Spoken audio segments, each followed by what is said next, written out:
সাহায্য। আমার সোনার ভাইয়েরা, হযরত ওসমান রাদিয়াল্লাহু তাআলার এই ব্যবহার থেকে ভিক্ষুক ঘুরে আবার নবীর দরবারে চলে গেছে। জোরে কোন সুবহানাল্লাহ। নবী তাকায় দেখে ভিক্ষুক তার সামনেই দাঁড়িয়ে আছে। ডাকতে বলে, বাবা তুমি কি আমার ওসমানের কাছে যাও নাই? কয় হুজুর গিয়েছিলাম, এইবার যে দেখি তুলোগুলো উড়ে যায়, আপনার ওসমান লাফায় লাফায় সেই ওরা তুলোগুলো ধরতেছে। এমন কৃপণ লোকের কাছে আপনি আমারে পাঠিয়েছেন, যেই লোকটা আমাকে সাহায্য করবে তুলো উড়ে যায় সেটাও ধরে, লাফিয়ে লাফিয়ে ধরে, এমন লোকের কাছে পাঠিয়েছেন। আল্লাহ নবী ডাকতে বলে, বাবা এই চিঠিখানা কেন আমার ওসমানের হাতে দাও না? আবার চলে যাও, চিঠিখানা আমার ওসমানকে দিয়ে দাও। এইবার চতুর্থবার রওনা করেছে। চতুর্থবার নিয়ে যায় ওসমান রাদিয়াল্লাহু তাআলাকে সালাম দিয়ে এই চিঠিখানা যখন তার হাতে দিয়ে দেয়, চিঠিতে লেখা রয়েছে নবীর নাম। নবীর নাম লেখা দেখেই এইবার মুখে চুমা দেয়, কপাল লাগায়, বুকে লাগায়, আর জিজ্ঞাসা করে চিঠিখানা কে দিয়েছে? সুবহানাল্লাহ বলেন।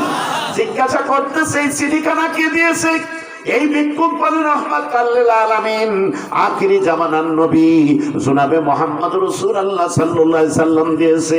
আবার চুমা দেয়, কপাল লাগায়, বুকে লাগায়, আবার জিজ্ঞাসা করে কে চিঠি দিয়েছে? বলে রাহমাতাল লিল আলামিন নবী।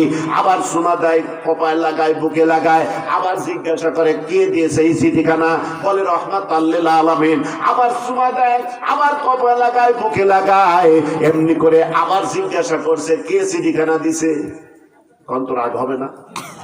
একই কথা বারবার কয়। আবার রাগ যদিও হয়েছে, বলতেছে রাহমাতাল লিল আলামিন চিঠিখানা দিয়েছে। আবার যখন বলেছে রাহমাতাল লিল আলামিন তিনি এই চিঠিখানা দিয়েছেন, ওসমান রাদিয়াল্লাহু তাআলা তো জানে চিঠিখানা কে দিছে, নিচে তার নামই লেখা আছে। আবার চুমা দেয়, কপাল লাগায়, বুকে লাগায়। পঞ্চম পারে আবার জিজ্ঞাসা করছে কে চিঠিখানা দিয়েছে? পঞ্চম পারে রাগ মেজাজি বলছে রাহমাতাল লিল আলামিন দিয়েছে। আবার চুমা দেয়, কপাল লাগায়, বুকে লাগায়। আবার ষষ্ঠবার জিজ্ঞাসা করছে এই চিঠিখানা কে দিছে? জোরে কোন ভিক্ষুকের রাগ হবে কি হবে না?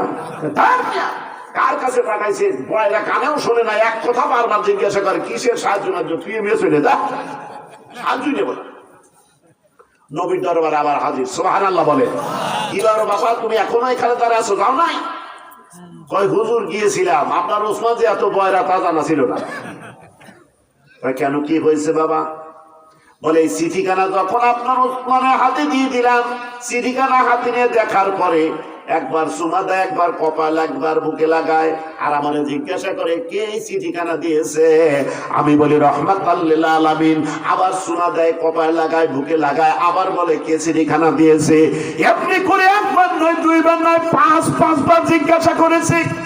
আমি পাঁচবার আপনার কথা বলেছি, একই কথা বারবার বলে। তার মানে সে কানেও শোনে না। বলে হুজুর এই জন্য রাগ করে চলে আসছি, একই কথা বারবার বলে। নবীজি মনে একটু কষ্ট পেয়েছে, মনে মনে চিন্তা করে আমার ওসমান তো এরকম করার কথা না, আমার ওসমান তো এরকম ব্যবহার করার কথা ছিল না, আমার ওসমান কেন আমার এই ভিক্ষুকের সঙ্গে, এই মানুষের সঙ্গে আচরণ করলো? মনে মনে জল্পনা কল্পনা করতে করতে ওসমান রাদিয়াল্লাহু তাআলা 2 বস্তা টাকা নিয়ে রাহমাতাল লিল আলামিন নবীর ঘরের দরজার সামনে হাজির। জোরে জোরে করুন সুবহানাল্লাহ। কয় বস্তা? আর কয় পয়সার জন্য মারামারি?